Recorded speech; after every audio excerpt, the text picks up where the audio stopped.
আল্লাহর রাসূল হাদিস শরীফের মধ্যে বলেন, দুনিয়ার মানুষ শুনে রাখো, একজন মানুষ প্রকৃত ঈমানদার ততক্ষণ পর্যন্ত হতে পারবে না যতক্ষণ পর্যন্ত তাদের পরস্পরের মধ্যে মহব্বত ভালোবাসা তৈরি না হয়েছে।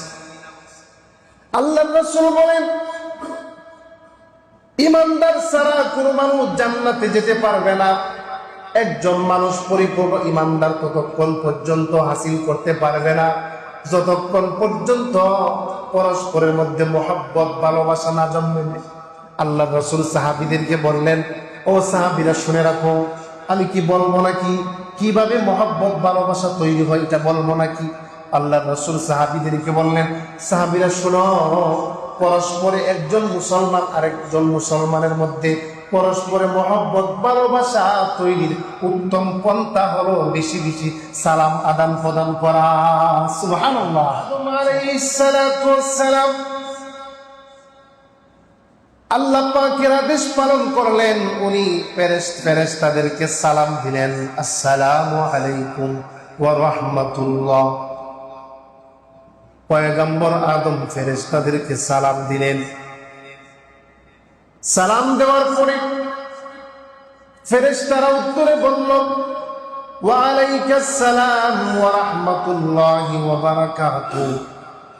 ও আদম, তোমার প্রতি শান্তি বর্ষিত হোক, রহমত বর্ষিত হোক, বরকত নাজিল হোক। এই দোয়া ফেরেশতারা ওনাকে করে দিলেন। তাহলে আমরা এখান থেকে বুঝতে পাই যে সালাম এটা নতুন কোনো আবিষ্কার না, বরং আমাদের আদি পিতা ইব্রাহিম আলাইহিস সালাতু ওয়াস সালামের প্রথম বাক্য, প্রথম শব্দ। আর গুড নাইট, গুড মর্নিং, আরো কত কিছু আছে, এগুলা হইল মানুষের আবিষ্কার, ঠিক না বেটি?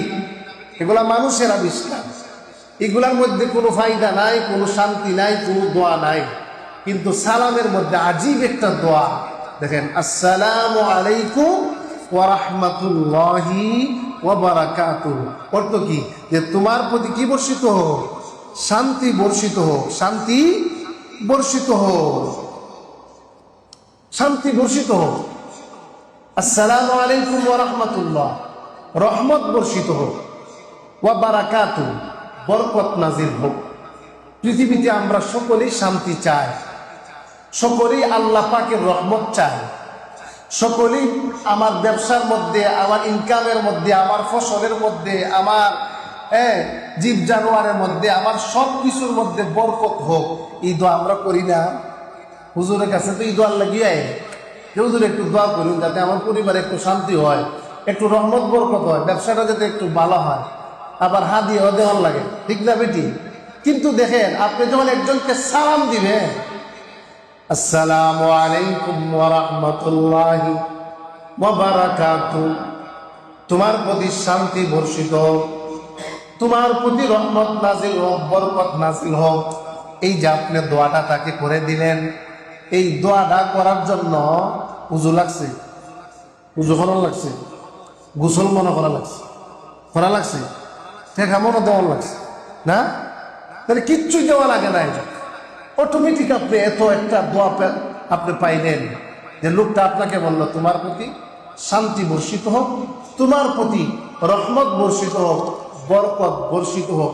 এই যে দোয়াটা একজন মুসলমান আপনাকে করে দিল, আর আপনিও যদি বলেন ওয়া আলাইকুমুস সালাম ওয়া রাহমাতুল্লাহি ওয়া বারাকাতুহু, এই দোয়াটা আল্লাহ কবুল করে নিতে পারে না?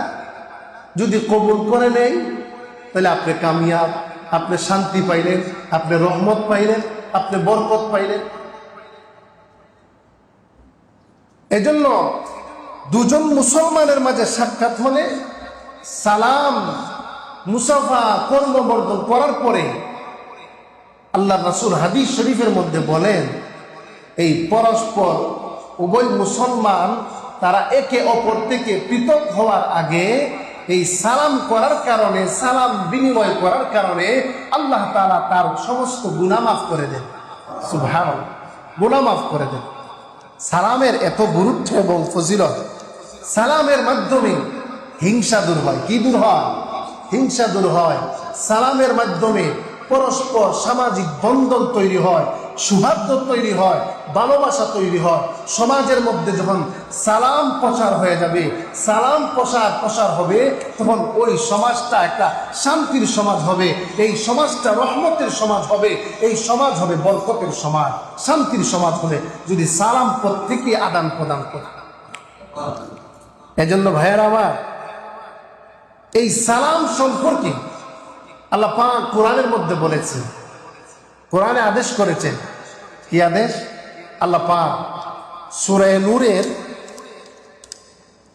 এক আয়াতের মধ্যে বলেন, সূরা নূর আল্লাহ পাক বলেন 10 নম্বর পৃষ্ঠা সূরা নূর, ওয়াইযা হুয়িতুম বিতাহিয়াতিন ফাহাইয়ু বিআহসানা মিনহা আও রুদ্দুহা।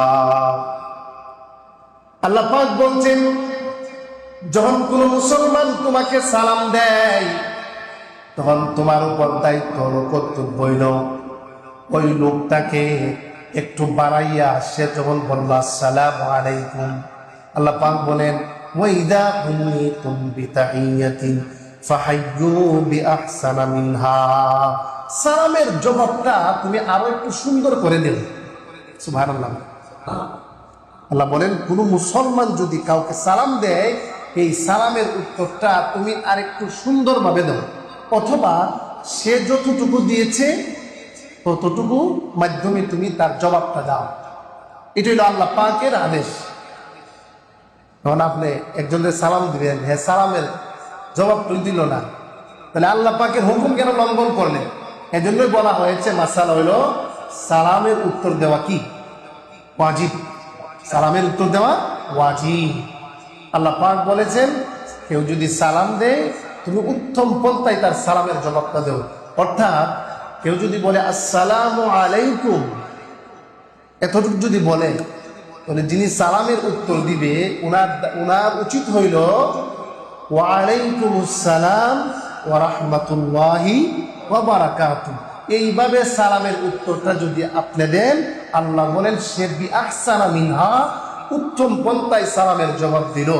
আর যদি এতটুকু সময় আপনার না থাকে, আপনি ব্যস্ত মানুষ যাইতেন গিয়া, তাহলে আপনি কইলে ভাই ওয়া আলাইকুমুস সালাম, কতটুকু যদি হন তাহলে যথেষ্ট। প্রিয় ভাইয়েরা আমার, এই সালাম অত্যন্ত গুরুত্বপূর্ণ একটা ইবাদত। মুসলিম শরীফের হাদিসের মধ্যে আল্লাহ রাসূল বলেন, ইমানদার না হওয়া পর্যন্ত তোমরা জান্নাতে প্রবেশ করতে পারবে না। ইমানদার ছাড়া কেউ জান্নাতে যাইতে তো না। ইমানদার ছাড়া জান্নাতে যেতে পারবে না। আল্লাহর রাসূল হাদিস শরীফের মধ্যে বলেন, দুনিয়ার মানুষ শুনে রাখো, একজন মানুষ প্রকৃত ইমানদার ততক্ষণ পর্যন্ত হতে পারবে না যতক্ষণ পর্যন্ত তাদের পরস্পরের মধ্যে মহব্বত ভালোবাসা তৈরি না হয়েছে। আল্লাহর রাসূল বলেন, ইমানদার ছাড়া কোনো মানুষ জান্নাতে যেতে পারবে না। একজন মানুষ পরিপূর্ণ ইমানদার ততক্ষণ পর্যন্ত হাসিল করতে পারবে না যতক্ষণ পর্যন্ত পরস্পরের মধ্যে মহব্বত ভালোবাসা না জন্মে। আল্লাহর রাসূল সাহাবীদেরকে বললেন, ও সাহাবীরা শুনে রাখো, আমি কি বলবো নাকি কিভাবে মহব্বত ভালোবাসা তৈরি হয়, এটা বলবো নাকি? আল্লাহর রাসূল সাহাবীদেরকে বললেন, সাহাবীরা শোনো, পরস্পরে একজন মুসলমান আরেকজন মুসলমানের মধ্যে পরস্পরে মহব্বত ভালোবাসা তৈরির উত্তম পন্থা হলো বেশি বেশি সালাম আদান প্রদান করা। সুবহানাল্লাহ, সুবহানাল্লাহ। এটা ভালোবাসার মাধ্যম। শুধু তাই নয়, আল্লাহর রাসূল সাল্লাল্লাহু আলাইহি ওয়াসাল্লাম, আবু হুরায়রার হাদিস আসছে, আল্লাহর রাসূল বলেন, একজন মুসলমান আরেকজন মুসলমানের উপর 6টি হক আছে। কয়টা হক? 6টা হক। এটা আপনার হক, এটা আপনার আদায় করা, এটা আপনার দায়িত্ব। ভাইয়ের উপর বোনের হক আছে, সন্তানের উপর মার হক আছে, মায়ের উপরও সন্তানের হক আছে না নাই? না শুধু ছেলে ওইখানে সন্তান মার হক আদায় করবো আর মার কোনো হক নাই? মার তো দায়িত্ব আছে। মা যখন সন্তানের দায়িত্ব পুরাপুরি ভাবে পালন করব, তখন ওই সন্তান মার হক আদায় করবে। ঠিক না বেটি? আচ্ছা বলেন তো, আগে কি সন্তানের হক আগে না মার হক আগে? মার হক আগে না সন্তানের হক আগে? মায়ের হক আগে। মা যখন আগে সন্তানের হক আদায় করবে, ওই সন্তান বড় হইয়া মার হক আদায় করবে, বাবার হক আদায় করবে। এটাই সিস্টেম, এটাই দুনিয়ার রীতিনীতি। ইমামের উপরে মুয়াজ্জিনের হক আছে, ইমামের উপরে মুসল্লির হক আছে, মুসল্লির উপরে ইমামের হক আছে। এই হক যখন আপনি আদায় করবেন, তখনই সমাজে শান্তি হবে। নেতার কাছে জনগণের হক আছে, নেত্রীর কাছে জনগণের হক আছে, জনগণের উপর নেত্রীর হক আছে। এই হক যখন আপনি বাস্তবায়ন করবেন, তখন ওই সমাজের মধ্যে শান্তি আসবে। হক আদায় না করলে শান্তির আশা করা যায় না। আজকে আমরা হক আদায় করছি না, হক নষ্ট করে ফেলেছি, এতিমের হক নষ্ট করে ফেলেছি। আল্লাহর রাসূল বলেন, উম্মত শুনে রাখো, একজন মুসলমান অপর মুসলমানের উপর তার ৬টি হক আছে, দায়িত্ব আছে। এর মধ্যে একটা হইল সালাম আদান প্রদান করা। যখন কোন মুসলমানের সাথে প্রথম সাক্ষাৎ হয়, প্রথম যে বাক্যটা হবে, সেই বাক্যটা হলো আসসালামু আলাইকুম ওয়া রাহমাতুল্লাহ।